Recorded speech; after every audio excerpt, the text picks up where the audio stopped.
Being a freelancer means I make my own schedule. So sometimes we just decide to go somewhere. No plans, no itinerary. We just go. Today, I'm taking you to a place you wouldn't expect to find in the Philippines. My day started at 4 in the morning. It was quiet and already cold since it's rainy season here. First stop, picking up my friends and family on the island. Mabrian, Dili mabre. dili. Ito. Sige daw. Sana chaliko lang. Good morning. Buntag, may buntag. Askit ya. Wala sila kapatagan. Nili daw. George, sorry kay gabi George. Iri lang na silira okay. Dili lang silira kay dol sa iyang bana. Ay dili lang ka tiyo. Nahilak ko yan. Di kay mukuan magud ni siya mo. Hindi, ako yung Mo hawak mo gulit-gulit mo ni siya sa hawak ni Ay, sige, Bi. Dili na lang sa kay para si Jibsin tikuan sa pultahan. Ha? Ika 11 ang driver. By 5 a.m., we arrived at the Babak Ferry Wharf, going from Samal to Davao. The fare was around 450 pesos for 11 passengers. 50 pesos. This early, there's only one ferry running. Cars, motorcycles, all heading somewhere different. After about 15 minutes, it was finally our turn to board. Sea oil nga kada mga sea oil man na diha kay nabe kanang mga tangking dagko ng mga sea oil nga naman sila planta diha sa One of the staff takes your duplicate May receipt buntag. and tells you which lane to Ticket. go. Oh, sorry. Ticket. Ang blue ang white. Green so. Ay nay green ha, sorry. What blue green. Ang blue ang white. Green sir. Wala ra kayo sa pagsar na. Salamat. Joke ka makaya. Ito graway tingog yan. Manubila. Fingerprint. Detector ba? Inside mag-drive. Let me show you what it's like inside. This ferry is a decent size. It can fit around 10 to 15 cars, plus a few motorcycles. It runs 24/7 between Davao and Samal. It's not brand new, but it's reliable. They do yearly repairs and maintenance, so it's all good.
The trip from Samal to Davao only takes about 15 minutes.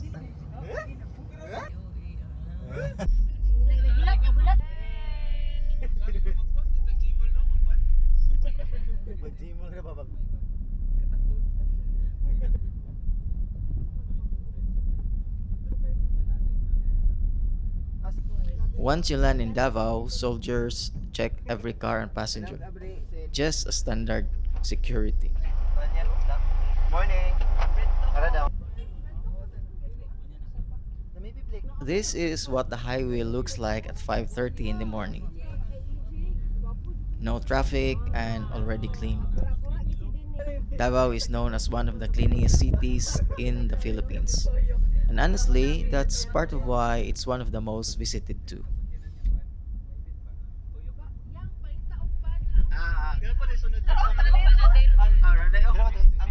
We grabbed some pandesal from a bakery in Buhangin. Dara, 500. Then took the diversion road. since it's the fastest way through. The road is wide, but you can't go faster than 60 km/h.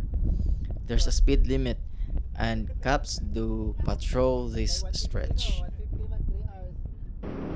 By 6 a.m., the boys were getting hungry. Breakfast time.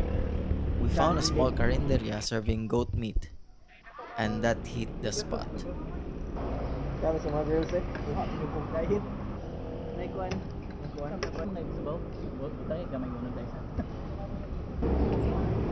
From Davao, it's about an hour to our first destination, Apo Flower Garden Mountain Resort. Interest lang daan. Hindi na pwede makaano-ano sa balay.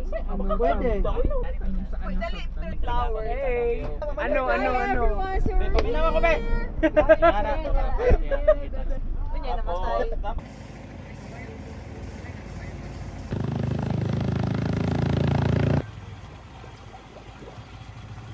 Honestly, this was my first time here too. We walk around the flower gardens with a view overlooking the mountains. You could see the clouds slowly rolling in and covering the peak.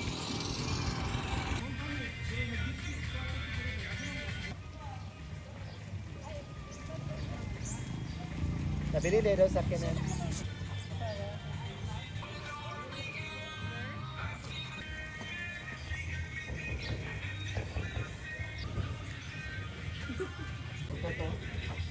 Na, Kasal ka, Rex? Mahal ko ni mo. picture lang tama diya, George. Nani doon ka to? George, picture lang tama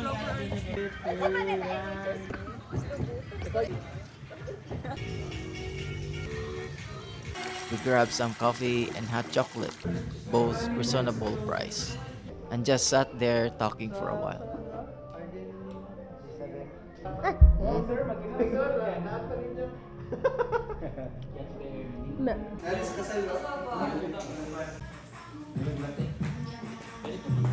You like some eyeliner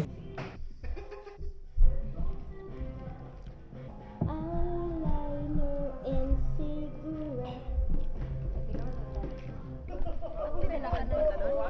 Natatanan no? After about 2 hours, we move on to our next stop. Kay tamis man gud mga Bitaw no.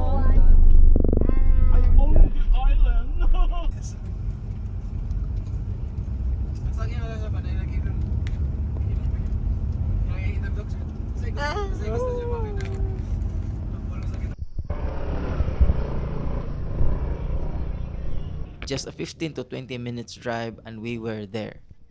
Heavens do. Hindi paboritong color ko. Ala.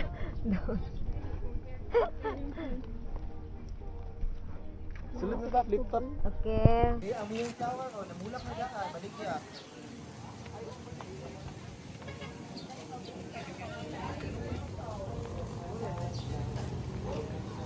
Every moment here is so relaxing.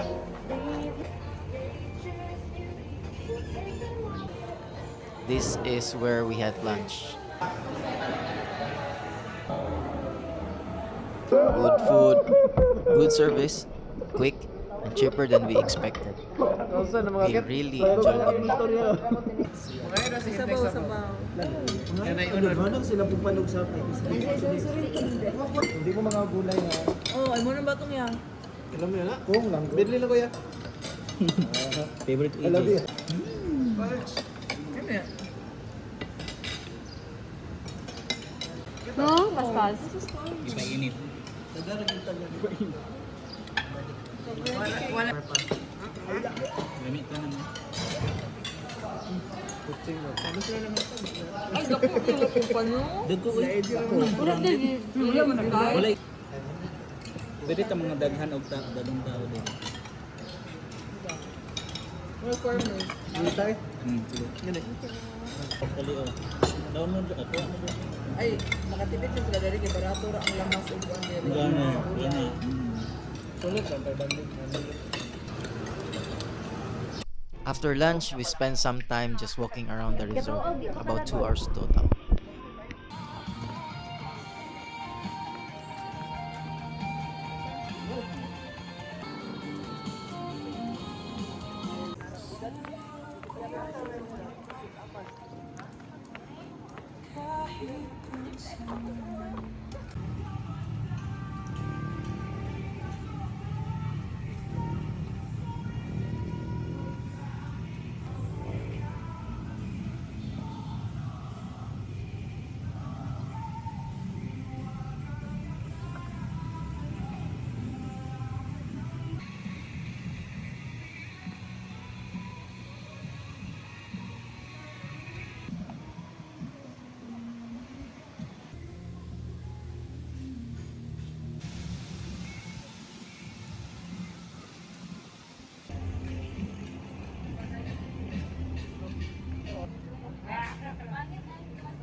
Okay na, Scott? Okay na, okay na. Ay tapat. Pinapindisin. Dara ka to nga iya dagat. Okay na, okay na? Okay.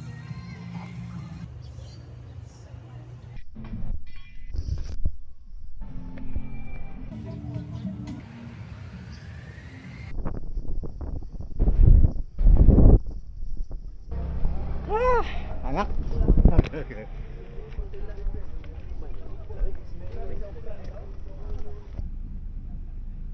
Dara sila Valeria. Kit-kit. Oh.